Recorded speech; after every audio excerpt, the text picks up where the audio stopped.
Do you want to take better photos, but you don't really know where to start? Tired of scrolling through videos that are either too vague, don't apply to your camera, or they just end up trying to sell you a program? Today, I'm going to be taking you through some basic settings that you can begin using right now to enhance your photos, regardless of whether you're using a professional camera, action camera, or even just your phone. These will also make up the foundation of video settings as well. So while there's definitely more that goes into the basics of video, you can begin applying what you learn here to your videos as well. I'm Eric the Cameraman, and today we're going to be learning about photography.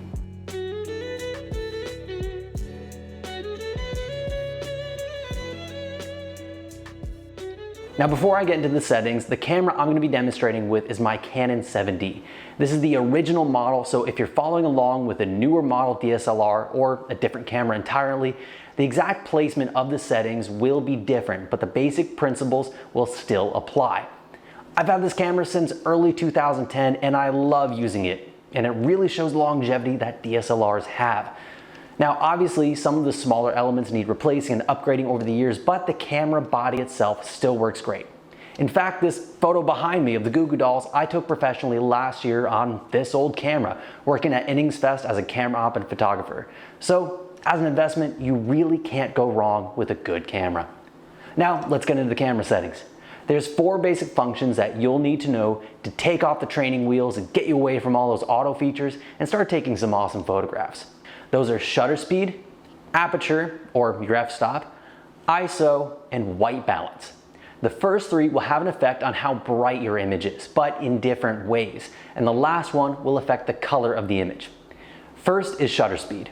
This is the first function that you will want to adjust when you take your photographs, and here's why. Shutter speed controls both the brightness and the amount of motion blur in your image, and it will have the greatest impact on how your photo looks. The number you see determines the length of time the shutter will stay open before it closes, giving you that infamous camera snapping sound you hear. The higher the number, the faster the shutter will open and close, letting in less light and giving less motion blur, which will give you a darker but sharper image. The lower the number, the longer the shutter will stay open, taking in more light and giving you a brighter image but with more motion blur, a much softer image this time. You can utilize this in a multitude of creative ways, but keep in mind if you're shooting in a lower shutter speed and adding in more blur, you're going to want to keep the camera as still as possible so that the entire image isn't ruined.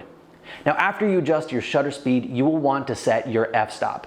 Your f-stop determines both brightness and your depth of field, which is how much of the image can be seen clearly in focus. The number of the f-stop lets you know how wide or narrow the aperture is.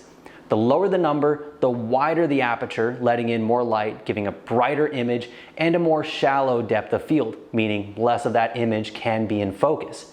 The higher the number, the more narrow the aperture, letting in less light and giving a darker image and a deeper depth of field, meaning more of that image can be in focus. Your f-stop will also determine the shape of the bokeh, which are those little soft circles you see in the backgrounds of pictures. If you're shooting wide open or as low as you can, you will get nice soft circles. But the higher the number, the more defined the shape you will see based on how many blades your aperture has. Now one thing to keep in mind is that the aperture is in the lens itself, meaning that how high or low you can make your aperture will be determined entirely by the lens. So always make sure that when you're shopping for a lens, you look at its aperture. For example, this 50mm lens is extremely popular among Canon users because of its 1.4 f-stop. That's fast. This will allow you to let in a lot of light into your camera and let you shoot in much lower light conditions. Now the next setting you will want to adjust is your ISO. Your ISO controls the camera's sensitivity to light and will adjust the amount of grain in the image. The lower the ISO number, the darker and less grain you will have, giving you a cleaner looking photo. The higher the number, the brighter and more grain you will have, giving you a dirtier looking photo. Of the 3 settings that control brightness of the image, this one you should set last, as it will have the least impact on your picture. Of course, the less light you are working with, the noisier and larger the grain you will have, which can really distort your picture. but this won't be nearly as noticeable as if you cranked your shutter speed up and blurred out the entire photo. Lastly, now that you have your exposure set and everything's looking good, let's take a look at your white balance. This is measured in units of Kelvin, which refers to the temperature of the light itself. The hotter the actual temperature of the light, the brighter and cooler it looks. The cooler the temperature, the more dim and warm it looks. So what your camera does is adjust in the opposite direction. When you set your Kelvin low, your camera will add a lot of blue tint to adjust for the warm light. When you set it high, it will add an orange.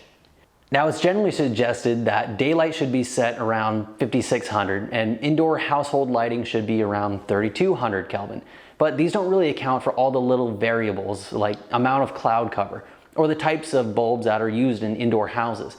So make sure you set this manually and adjust it to look as natural as possible. Well, thank you as always for watching, and if you enjoyed this video and you found it helpful, give it a like and share it around. And if you're interested in supporting this channel, consider giving a super thanks, or simply just by subscribing and liking your favorite videos. It all helps out, and I'm so grateful for each and every one of you. And now I want to hear from you. Let me know in the comments below, what kind of photography do you like to take, and what has helped you the most? Frankly, my dear, I don't give a damn.